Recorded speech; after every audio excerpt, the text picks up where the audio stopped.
Saudi আরবের হজ ও ওমরা মন্ত্রণালয় হজ যাত্রীদের তাদের গুরুত্বপূর্ণ সময় নষ্ট না করে এই সময়গুলোতে দোয়া ইবাদত ও বিশেষ গুরুত্ব দেওয়ার আহ্বান জানিয়েছে।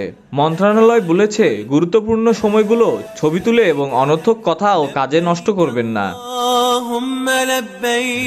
সৌদি আরবের হজ ও ওমরা মন্ত্রণালয় তাদের এক্স অ্যাকাউন্টে বলেছে, মসজিদুল হারামে কাটানোর সময়গুলো বেশি বেশি ইবাদতে কাটানোর চেষ্টা করুন, আল্লাহর কাছে রহমত ও অনুগ্রহ কামনা করুন, নামাজ তাসবিহ তাহলিলের প্রতি গুরুত্ব দিন। মন্ত্রণালয় হজ যাত্রীদের বলেছেন, তাদের গুরুত্বপূর্ণ সময়গুলো দোয়ায় কাটানোর আহ্বান জানিয়েছেন।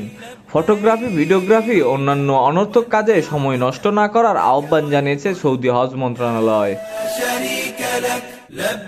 প্রসঙ্গত, গতকাল শুক্রবার থেকে সৌদি আরবের মক্কা নগরীতে শুরু হয়েছে হজের আনুষ্ঠানিকতা। আরবি হিজরি সন 1445-এর জিলহজ মাসের 9 তারিখ আজ। আরবি বর্ষপঞ্জিকার শেষ মাস জিলহজের 8 তারিখ থেকে শুরু হয় হজ। এরপর 9 জিলহজে হয় আরাফার দিন, আর 10 জিলহজে পশু কুরবানি করেন হাজিরা। পশু কুরবানি শেষে আরও 2 দিন থাকে হজের বিভিন্ন আনুষ্ঠানিকতা, অর্থাৎ হজ সম্পন্ন করতে সব মিলিয়ে সময় লাগে 5 দিন।